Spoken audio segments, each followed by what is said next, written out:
வணக்கம். இறையருளும் குரு அருளும் வழிகாட்ட ஜோதிட ஒளி உங்கள் வாழ்வை வளமாக்கட்டும். குரு அருள் ஆஸ்ட்ரோ டிவி தங்களை வரவேற்கிறது. சித்திரை சித்தன் முத்துகிருஷ்ணன் உங்களோடு.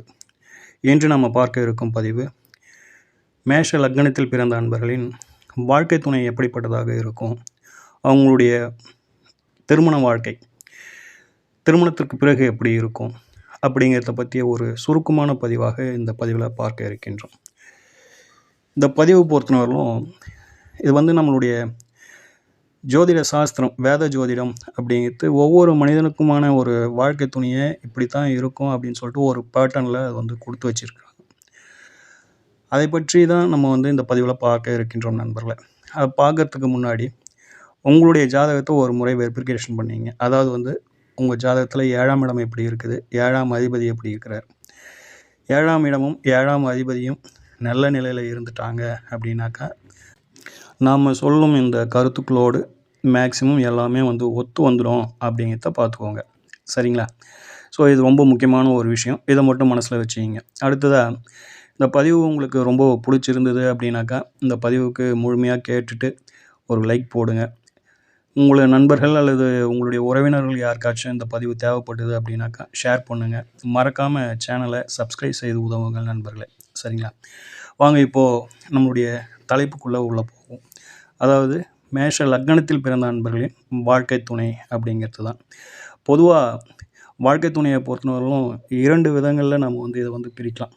ஒன்று எப்படி அப்படின்னாக்கா, ஏற்கனவே நன்கு பரிச்சயமான, பழக்கப்பட்ட, நல்ல தெரிந்த ஒரு வாழ்க்கை துணையை அமையிறது. இதை நம்ம விருப்ப திருமணம் அப்படின்னு சொல்லிட்டு சொல்கிறோம். இவங்களை பொறுத்தவரையிலும் இவங்களுக்கு ஒரு மனதில் ஒரு சாட்டிஸ்ஃபேக்ஷன் அப்படிங்கிறது வந்துடும் வாழ்க்கை துணையை பொறுத்தவரையிலும். ஏன் அப்படின்னாக்கா, அவங்க விருப்பப்பட்டு தான் அதை செஞ்சுக்கிறாங்க, திருமணம் செஞ்சுக்கிறாங்க. எனக்கு இந்த மாதிரியான ஒரு அமைப்பு போதும் அப்படின்னு சொல்லிட்டு ஒரு நிறைவை ஏற்படுத்திக்கிறாங்க. ஸோ அந்த மாதிரி முன்ன நம்ம பழக்கப்பட்ட ஒரு வாழ்க்கை துணையை அமைச்சிக்கிறது அது ஒரு விதம். அடுத்தது, முன்ன பின்ன யாருன்னே தெரியாத ஒரு நபரோடு நம்மளுடைய லைஃப்பை ட்ராவல் பண்ணுறது. அவங்களுக்கு தான் பார்த்தோம் அப்படின்னாக்கா பெரிய எதிர்பார்ப்புகளும், கற்பனைகளும், கனவுகளும் கொஞ்சம் அதிகமாக இருக்கும் அவங்களுக்குலாம். இப்படி இருக்கணும், அப்படி இருக்கணும், அப்படி இருந்தால் நல்லாயிருக்கும், இப்படி இருந்தால் நல்லாயிருக்கும் அப்படிங்கிற மாதிரியான ஒரு மனோநிலை. இது ஆண் பெண் என்ற பேதம்லாம் இல்லை நண்பர்களே. இருவருக்குமே இந்த மாதிரியான ஒரு நிலைப்பாடுகள், அதுவும் அந்த கனவுகளும், கற்பனைகளும், எதிர்பார்ப்புகளும், குறிப்பாக வாழ்க்கை துணை மீது, வரப்போகிற வாழ்க்கை துணை மீது இந்த அளவுக்கு ஒரு பெரிய ஒரு இன்ட்ரெஸ்ட்டோட, எதிர்பார்ப்போட இருக்கிறாங்க அப்படிங்கிறதுல மாற்று கருத்து இல்லை. சரிங்களா?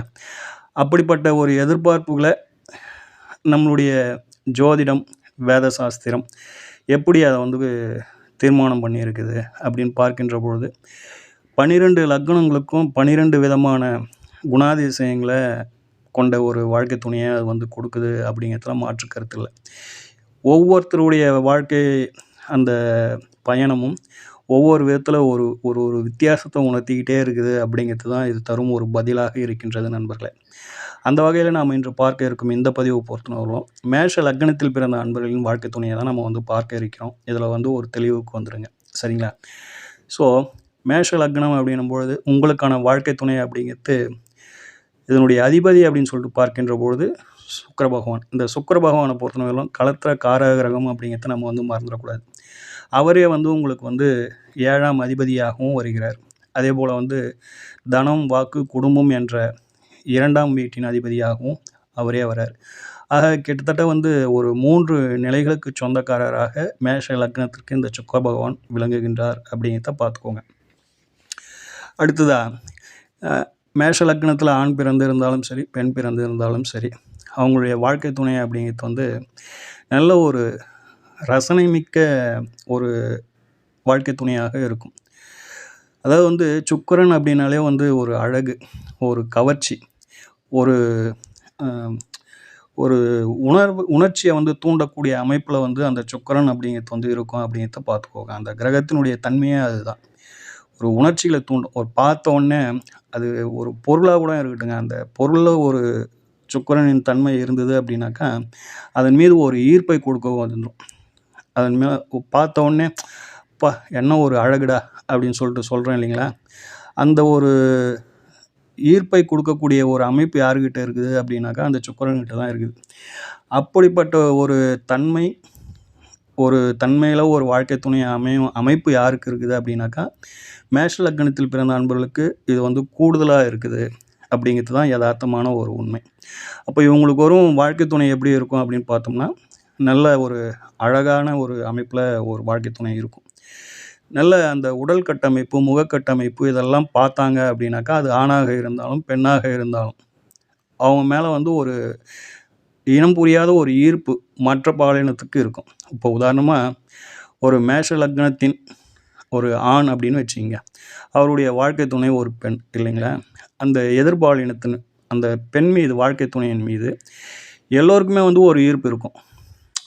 அந்த அளவுக்கு வந்து அவங்களுடைய கட்டமைப்பு இருக்கும், அவங்களுடைய உடல் வாகு இருக்கும், அவங்களுடைய அந்த பொலிவு அப்படின்றது இருக்கும், தேஜஸ் அப்படிங்கிறது அவங்கக்கிட்ட இருக்கும். அப்படிலாம் வந்து ஒரு நல்ல ஒரு ரசிப்பு, எல்லோருக்கும் வந்து பிடித்தமான அப்படின்னு கூட இதை வந்து நம்ம வந்து சொல்லலாம். ஒரு அழகான பிடித்தமான அப்படின்னு சொல்லிட்டு சொல்லலாம். அந்த மாதிரியான ஒரு அமைப்பில் மேஷ லக்னத்திற்கு இயற்கையாகவே அமையுது அப்படின்றது ஒரு கூடுதல் பலம் அப்படிங்கிறத பார்த்துக்கோங்க. சரிங்களா? அதே போல் வந்து மேஷ லக்னத்தில் பிறந்த ஆணாக இருந்தாலும் பெண்ணாக இருந்தாலும் அவங்க லைஃப் பார்ட்னரை பொறுத்தவரையிலும் கல்யாணம் பண்ணுற ஸ்டேஜில் பார்த்தோம் அப்படின்னாக்கா ஒல்லியாக தான் இருப்பாங்க. ரொம்ப குண்டாகவும் இருக்க மாட்டாங்க, சதை போட்டிருக்க மாட்டாங்க. அழகாக திட்டமான ஒரு உடல் அமைப்போடு எல்லோரும் ரசிக்கக்கூடிய ஒரு உடல் அமைப்போடு இருப்பாங்க. ஆனால் ஒரு 10 வருஷம் 15 வருஷம் கழித்து பார்த்தோம் அப்படின்னாக்கா அவங்க வந்து கொஞ்சம் பருமனாக ஆகிடுவாங்கன்றது தான் இருக்கிறதுலே ஒரு யதார்த்தம் பார்த்துக்கோங்க. கொஞ்சம் தொப்பையும் கிப்பையுமாக இருப்பாங்க அப்படிங்கிற மாதிரியான ஒரு நிலைப்பாடு. சரிங்களா? ரைட்.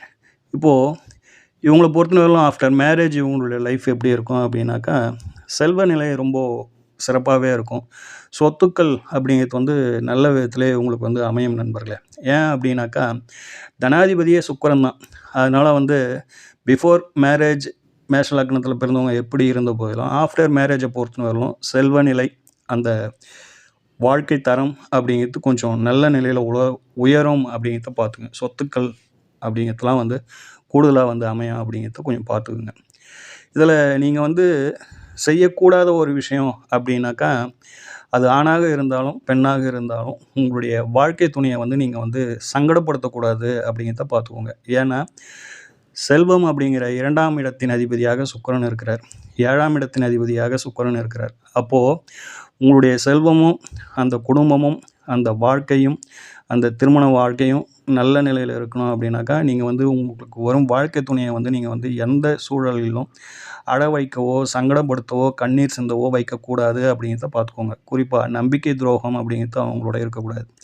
அவங்க எந்த அளவுக்கு வந்து மகிழ்ச்சியோடும் ஆனந்தத்தோடும் வளைய வராங்களோ உங்கள் வீட்டில், அந்த அளவுக்கு வந்து உங்களுடைய வீட்டில் லட்சுமி கடாட்சம் சூப்பராக இருக்கும் அப்படிங்கிறத பார்த்துக்கோங்க. நல்ல நிலையை உயரும் அப்படிங்கிறத பார்த்துக்கோங்க. சரிங்களா? அந்த இடத்துல மேஷ லக்னத்தை பொறுத்தவரையிலும் குடும்பம் அப்படிங்கிறதும் செல்வம் செல்வாக்கு அப்படிங்கிறதும் உயரணும் அப்படின்னாக்கா 2 விஷயங்களை நீங்கள் வந்து கையாளணும். 2 விஷயங்களுக்கு நீங்கள் வந்து முக்கியத்துவம் கொடுக்கணும். 1 உங்களுக்கு வரும் வாழ்க்கை துணை, அடுத்ததாக உங்களின் தாயார். ஏன் அப்படின்னாக்கா 2ஆம் இடத்தில் உச்சம் பெறும் கிரகம் 4ஆம் இடத்தின் அதிபதியான சந்திரன் அப்படிங்கிறத மறந்துடாதீங்க. அந்த உச்சாதிபதி எந்த நிலையில் இருக்கிறாரோ அந்த அளவுக்கு தான் வந்து உங்களுடைய செல்வம் செல்வாக்கும் சிறப்படையும் அப்படிங்கிறத பார்த்துக்கோங்க. அதனால் உங்களை பொறுத்தவரையிலும் இந்த 2மே வந்து 2 கண்கள் அப்படிங்கிறத மறந்துடாதீங்க. தாயும் தாரமும் 2 கண்கள் அப்படிங்கிறத மறந்துடாதீங்க. இந்த 2 கண்களில் எந்த கண்கள் உயர்ந்தது தாழ்ந்தது அப்படின்ற பேதத்துக்குள்ளே எந்த ஒரு சூழலையும் இறங்கிடாதீங்க அப்படிங்கிறது ஒரு ஜோதிடராய் நம்மளுடைய பரிந்துரை. அதனால் இவங்க 2 பேரையுமே சமமாக மதியுங்கள், சமமாக மதிப்பளித்து அவங்களுக்குரிய தேவைகளை செய்து அவங்கள மகிழ்ச்சி அடைய செய்யுங்க. உங்களுடைய வாழ்க்கை மிகச்சிறந்த உயரத்தை அடையும் அப்படிங்கிறதுல மாற்று கருத்து இல்லை நண்பர்களே. ஸோ இதில் உள்ள ஒரு சிறிய சூட்சுமம் அப்படிங்கிறத பார்த்துக்கோங்க. சரிங்களா? ஸோ ஆஃப்டர் மேரேஜை பொறுத்தவரையிலும் உங்களுக்கு நல்ல சொத்துக்கள் அமையும், வாழ்க்கை தரம் உயரும் அப்படிங்கிறதையும் பார்த்துக்கோங்க. ஏன்னா 12ஆம் இடத்தின் உச்சாதிபதி சுக்கிரன் அப்படிங்கிறத பார்த்துக்கோங்க. 12ஆம் இடம் அப்படிங்கிறது 4ஆம் இடத்தின் பாக்கியஸ்தானம் அப்படிங்கிறத மறந்துடாதீங்க. சரிங்களா? இந்த 12ஆம் இடம் எந்த அளவுக்கு நல்லபடியாக இருக்குதோ அந்த அளவுக்கு வந்து உங்களுக்கு வந்து சொத்துக்கள், வண்டி வாகனங்கள், வீடு வசதிகள், நிலபுலங்கள் அப்படிங்கிறதுலாம் நல்லா சிறப்பாக அமையும் அப்படிங்கிறத பார்த்துக்கோங்க. மேஷ லக்னத்தில் பிறந்த நண்பர்களே, நீங்கள் ஆணாக இருந்தாலும் சரி, பெண்ணாக இருந்தாலும் சரி, உங்களுடைய வாழ்க்கை துணை அப்படிங்கிறது இயல்பாகவே அது வந்து நல்ல ஒரு அழகுடன் கூடிய ஒரு நல்ல தேஜஸோடு உள்ள ஒரு வாழ்க்கை துணை அமையும். நல்ல கவர்ச்சியாக இருப்பாங்க பார்க்குறதுக்கு. அந்த மாதிரியான ஒரு வாழ்க்கை துணை அமையும். அதே போல் வந்து அவங்கள பொறுத்தவரையிலும் கலைத்துறையில் சிறந்த நாட்டமுடையவர்களாக இருப்பாங்க. இனிமையான குரல் உடையவர்களாக இருப்பாங்க. ஒரு விஷயத்தை அவசரப்படாமல் செய்வாங்க. எந்த ஒரு விஷயத்துலையும் ரொம்ப அவசரம் காட்ட மாட்டாங்க. ஆனால் அவங்க வந்து சோம்பேறிகள் அப்படின்ற நிலைப்பாட்டை எட்ட மாட்டாங்க. நல்ல சுறுசுறுப்பான அன்பர்களாகவே உங்களுக்கு வந்து வாழ்க்கை துணை அமையும். ஆனால் கொஞ்சம் உங்களை காட்டிலும் வேகம் அப்படிங்கிறது நீங்கள் வந்து எதையும் வந்து சட்டுன்னு வேகமாக ஒரு முடிவை எடுத்துகிற ஆளாக நீங்கள் இருப்பீங்க. ஆனால் இவங்க வந்து அதில் வந்து ஒரு நிதானத்தை, இது சரியா தவறா அப்படின்னு சொல்லிட்டு ஆய்வு செய்து அதை வந்து கொஞ்சம் கையில் எடுத்து வெளிப்படுத்துவாங்க அப்படிங்கிறத பார்த்துக்கோங்க. ஆக உங்களுக்கான வாழ்க்கை துணை உங்களுக்கு நிகராக அமையும் அப்படிங்கிறதுல மாற்று கருத்து இல்லை. அடுத்ததாக நீங்கள் தப்பு செஞ்சீங்கன்னா அந்த தப்பை முதல்ல சுட்டி காட்டுற ஆளாக உங்களுடைய வாழ்க்கை துணை தான் இருக்கும் அப்படிங்கிறத பார்த்துக்கோங்க. அதனால் வந்து அதுக்கு நம்ம வந்து கொஞ்சம் அனுசரித்து போகணும். அதாவது வந்து நம்ம கூட இருக்கிறவங்களே நம்மளை வந்து தப்பாக பேசுகிறாங்களே அப்படின்ற ஒரு எண்ணம் உங்களுக்குள்ளே வந்துடும். நம்ம எல்லோரும் நம்மளை சுற்றி இருக்கிற எல்லோரும் நமக்கு நல்லா சப்போர்ட் பண்ணும்போது, நம்ம வாழ்க்கை துணை மட்டும் நம்மளை வந்து நம்ம செய்யறது தப்புன்னு சொல்கிறாங்களே அப்படின்ற ஒரு மனோநிலை உங்களுக்கு வந்துடும் பார்த்துக்கோங்க. ஆனால் உண்மையில பார்த்தோம்னா, இந்த மாதிரி ஒரு வாழ்க்கை துணை உங்களுக்கு உங்களுடைய தவறுகளை சுட்டி காட்டுற ஒரு வாழ்க்கை துணை இருப்பது தான் சிறப்பு அப்படிங்கிறத மறந்துடாதீங்க. ஏன்னா, நீங்கள் செய்யும் செயல்கள் அத்தனையும் வந்து எல்லோரும் சரி சரின்னு ஆமாம் போடுறவங்க அல்லது உங்களை ஊக்குவிப்பவர்கள் எல்லாமே உங்களால் ஏதோ ஒரு பயனடைகிற நிலைப்பாட்டில் அவங்க இருப்பாங்க.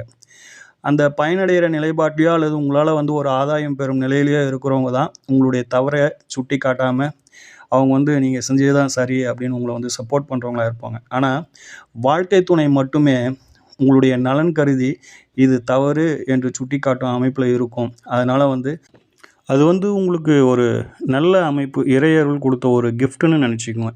சரிங்களா? அதை வந்து நீங்கள் வந்து ஒரு வேறு விதமான கண்ணோட்டத்தில் பார்க்காம இது நம்மளுடைய வாழ்க்கையின் நன்மைக்கு அப்படின்ற கண்ணோட்டத்தில் பார்த்தீங்க அப்படின்னாக்கா, பெருசாக வந்து உங்களுக்குள்ள பெரிய ஈகோ அப்படிங்கிறது வந்து வராது அப்படிங்கிறத பார்த்துக்கோங்க. அதெல்லாம் இல்லாத பட்சத்தில், இந்த ஈகோலாம் இல்லாத பட்சத்தில் உங்களை போன்ற ஒரு அந்யோன்யமான ஒரு ரசித்து வாழக்கூடிய ஒரு இல்லற வாழ்க்கையை ரசித்து வாழக்கூடிய ஒரு அமைப்பு, உங்களை போன்ற ஒரு சிறந்த தம்பதிகள், உங்களை போன்ற ஒரு வாழ்க்கை துணை அப்படிங்கிறதுலாம் எல்லோருக்கும் வந்து எளிதில் வந்து கிடைப்பதில்லை. உங்களுக்கு இதெல்லாம் வந்து ஒரு கிஃப்டட் அப்படின்னு சொல்லிட்டு நினச்சிக்கோங்க. உங்களுடைய வாழ்க்கை துணையில் ஒரே ஒரு மைனஸ் அப்படின்னு சொல்லிட்டு சொன்னோம் அப்படின்னாக்கா, என்ன சொல்லலாம் அப்படின்னாக்கா, அவங்கள பொறுத்தவரையிலும் இந்த வாசனை திரவியங்கள், ஆடை ஆபரணங்கள் சொகுசாக இருக்கணும் அப்படின்னு நினைக்கிறது. அதாவது வந்து ஒரு பயணம் செய்யணும் அப்படின்னா கூட கொஞ்சம் சொகுசாக இருக்கணும். மாதத்துல இல்லை ஒரு 6 மாதத்துக்கு ஒரு முறை எங்கேனா வெளியில் போயிட்டு வரணும், நல்லது கெட்டதில் கலந்துக்கணும், நல்ல விஷயங்களை பார்க்கணும். இப்படி ஓரளவுக்கு வந்து இந்த சினிமா, பீச்சு, பார்க்கு, ஒரு கோயிலுக்கு போகிறது அல்லது வந்து ஒரு திருவிழாவுக்கு போகிறது அப்படின்னு சொல்லிட்டு கொஞ்சம் வாழ்க்கையை வந்து கொஞ்சம் ரசித்து வாழணும்னு ஆசைப்படும் ஒரு அமைப்பில் வந்து உங்கள் வாழ்க்கை துணை இருக்கும். அதனால் வந்து இந்த மேக்கப் சென்ஸு, ட்ரெஸ்ஸிங் சென்ஸு, அப்புறம் இந்த ஜுவல்லரிஸ் இதுக்கெல்லாம் வந்து கொஞ்சம் கூடுதலாக முக்கியத்துவம் கொடுக்கும் ஒரு அமைப்பில் உங்கள் வாழ்க்கை துணை இருக்கும் அப்படிங்கிறதையும் பார்த்துக்கோங்க. கலை சார்ந்த துறைகளில் அதீத நாட்டம் இருக்கும். மியூசிக் கேட்குறது அல்லது டான்ஸு அல்லது கதை கவிதைகள் எழுதுறது, இசை. அந்த இசையில் வந்து ஒன்று சொல்லிக் கொடுக்குறவங்களா இருப்பாங்க, இல்லைனா இசையை ரசிக்கிறதுல ஆர்வம் உள்ளவங்களாக இருப்பாங்க, அல்லது ஓவியத்தில் ஒரு நல்ல ஈடுபாடு உள்ளவங்களாக இருப்பாங்க. சிற்பக்கலைகளில் இப்படிலாம் வந்து ஒரு சில அந்த கலைத்துறையின் மீது தீராத ஒரு தாக்கம் அப்படிங்கிறது அவங்கக்கிட்ட இருக்கும். அதற்கு கொஞ்சம் அதீத முக்கியத்துவம் கொடுப்பாங்க. கலைப்பொருட்களை அதிகமாக வந்து சேகரிக்கும் அன்பர்களாக இருப்பாங்க. வீட்டிலலாம் பார்த்தோம்னா நல்லா டெக்கரேஷன் பண்ணுவாங்க. இது இப்படி இருக்கணும், அப்படி இருக்கணும்.